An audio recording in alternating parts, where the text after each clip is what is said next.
তো ফ্রেন্ডস, তোমাদের প্রত্যেককে আরও একবার স্বাগত জানাই সহজ শিক্ষা এডুকেশন ইউটিউব চ্যানেলে। দেখো, তোমাদের কিন্তু কলকাতা পুলিশের রেজাল্ট রিলেটেড অনেক রকমের এসএমএস আমার কাছে যায় যে কবে রেজাল্ট দেবে বা কাট অফ কী হবে। দেখো, কাট অফ রিলেটেড ভিডিও আশা করি আমি আর বানাবো না, কারণ যতটা বানানোর দরকার ছিল আমি যতটা আইডিয়া তোমাদেরকে বলতে পেরেছি বলে দিয়েছি। এরপরে আর কিছু কাট অফ রিলেটেড ভিডিও বানাবো না। বাট আজকে তোমাদের রেজাল্টের যে একটা আপডেট, সেই আপডেটটা দেবো। তার সঙ্গে তোমাদের ডাব্লিউবিপির যে 2020 ওয়েটিং লিস্ট, সেই ওয়েটিং লিস্ট কি অ্যাকচুয়াল পাবলিশ হবে না হবে না সেই রিলেটেড কিছু আপডেট তোমাদেরকে আমি যা পেয়েছি দিয়ে দেবো। অবশ্যই ভিডিওটা প্রথম থেকে শেষ পর্যন্ত দেখো। ভিডিওটায় একটাই কথা বলবো, যদি ভালো লাগে একটুখানি শেয়ার করে দিও, এবং সঠিক আপডেট যদি সবসময় তোমরা পেতে চাও তো অবশ্যই চ্যানেলকে সাবস্ক্রাইব করে রেখো, কারণ আমরা সঠিক আপডেট ছাড়া কিন্তু কোনো সময় তোমাদেরকে প্রোভাইড করি না। প্রথমত তোমাদের দেখো যেটা বলি, ফার্স্ট যে আপডেটটা রয়েছে সেই আপডেট তোমাদের বলি যে কলকাতা পুলিশের কাট অফ রিলেটেড যে ভিডিও সেটা তো আমি করেই দিয়েছি। দ্বিতীয় যে কথা হচ্ছে তোমাদের রেজাল্ট রিলেটেড কথা, যে তোমাদের কলকাতা পুলিশের যে এক্সামটা চলছে, মানে তোমাদের যে ইন্টারভিউ চলছে, সেই ইন্টারভিউ কিন্তু জানুয়ারির প্রায় লাস্ট অব্দি ইন্টারভিউটা চলবে, ঠিক আছে। এর পরবর্তীতে তোমরা জানো যে তোমাদের এই রিক্রুটমেন্টটা কিন্তু প্রথমত খুবই স্থির গতিতে চলেছিল, তার পরবর্তীতে কিন্তু এই রিক্রুটমেন্টের উপর খুবই প্রেশার হয়েছে এবং তারপরে কিন্তু রিক্রুটমেন্টটা খুব তাড়াতাড়ি হয়েছে।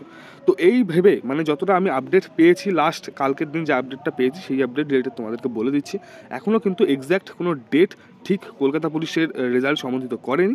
তোমাদের যে রেজাল্টটা দেওয়ার কথা আছে সেই রেজাল্টটা কিন্তু তোমাদের ফেব্রুয়ারি মাসের মিডিলের দিকে, মানে অ্যাপ্রক্সিমেট ধরে নাও 15th, ঠিক আছে, 15th অফ ফেব্রুয়ারি, এই সময় কিন্তু রেজাল্টটা, মানে এরপর থেকে রেজাল্টটা দেওয়ার কিন্তু চান্স হয়েছে, ঠিক আছে, খুব তাড়াতাড়ি। তবে ফেব্রুয়ারি মাসের মধ্যেই কিন্তু রেজাল্ট তোমাদেরকে পাবলিশ করে দেওয়া হবে, আশা করছি ফাইনাল রেজাল্ট, ঠিক আছে।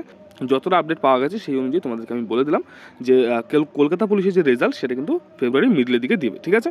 এবং নেক্সট যে তোমাদের আপডেট রয়েছে ডাব্লিউবিপির যে 2020 যে ওয়েটিং লিস্ট, সেই ওয়েটিং লিস্ট দেখো, আগের দিন যে নোটিশটা বেরিয়েছে সেই নোটিশটা কিন্তু ওয়েটিং লিস্টের না। আমি কেন এই কথাটা বলছি দেখাচ্ছি তোমাদেরকে। দেখো, এই যে লিস্ট তোমরা দেখতে পাচ্ছ, এটা কিন্তু ডাব্লিউপি যখন ফাইনাল রেজাল্ট পাবলিশ হয়েছিল সেই সময়কার একটা নোটিশ। এইখানে কিন্তু দেখো পরিষ্কার এই যে 7 জন রয়েছে, 7 জন না, কিছু জনের নাম কিন্তু এখানে রয়েছে। এই কজনের কিন্তু রেজাল্ট কী করা হয়েছিল দেখো, এখানে পাশে তোমরা যদি লেখা দেখতে পাচ্ছ, এখানে লেখা রয়েছে কিন্তু রেজাল্ট কিপিং অ্যাবসেন্ট বা হোল্ড কিছু একটা, ঠিক আছে, মানে তাদের রেজাল্টটা কিন্তু সেই সময় হোল্ড করা হয়েছিল। এইবার দেখো এই যে নামগুলো তোমরা পরিষ্কার দেখো, প্রথমে কিন্তু এই যে সমানন্দু বেরা লেখা রয়েছে, ঠিক আছে। তো আমি তোমাদের দেখাচ্ছি এখনকার লিস্টটা। এখনকার লিস্টেও কিন্তু সেম তাদের নামগুলোই রয়েছে, ঠিক আছে, তাদের নামগুলোই রয়েছে। তো তাদের কিন্তু যে রেজাল্ট সেটা হোল্ড করা হয়েছিল, তাদের রেজাল্টটাই এখন কোনো কারণে তখন হোল্ড করা হয়েছে, এখন দিয়ে দিল, ঠিক আছে। এটা হচ্ছে মেন কথা। এইবার কথা হচ্ছে সেকেন্ড লিস্ট সম্বন্ধিত। দেখো, ডাব্লিউবিপির সেকেন্ড লিস্ট সম্বন্ধিত কিন্তু অনেক রকম আপডেট রয়েছে, যে আপডেটগুলো আমি ওপেন প্ল্যাটফর্মে এইভাবে দিতে পারি না। যদি কারো জানার থেকে পার্সোনালি আমাকে এসএমএস করো বা কিছু আমাদের গ্রুপে জয়েন হও, আমি সেখানে বলবো কিছুটা, বাট আমি এইভাবে ওপেন তোমাদের বলতে পারছি না। তবে একটা কথা ধরে রেখো যে মেবি সেকেন্ড লিস্ট বেরোতে পারে, ঠিক আছে, এরকম একটা চান্স আছে। আমি কেন বলছি এইগুলো কথাগুলো আর এখন কিছু বিস্তারিত এখানে আলোচনা করছি না। ব্যাস এইটুকুই ছিল আপডেট, যে দুটো আপডেট তোমাদেরকে দিয়ে দিলাম। আশা করছি দুটো আপডেট তোমাদের কাজে লাগবে। রেজাল্টটা কিন্তু খুব তাড়াতাড়ি কেপি কনস্টেবলে দিয়ে দেবে সবাই। ওয়েবসাইটটা তোমরা ফলো রেখো ফেব্রুয়ারি মিডল দিক থেকে, এবং কার কত নাম্বার হচ্ছে অবশ্যই কিন্তু জানিয়ে যাও, যে তাহলে বুঝতে পারবো যে ফাইনালে তোমাদের কেমন স্কোর যেতে পারে, ঠিক আছে। দেখা হচ্ছে পরবর্তী আপডেটের সঙ্গে, পরবর্তী ভিডিওর সঙ্গে। ততক্ষণের জন্য ভালো থেকো, সুস্থ থেকো, এবং চ্যানেলটাকে অবশ্যই তোমরা সাবস্ক্রাইব করে নিও।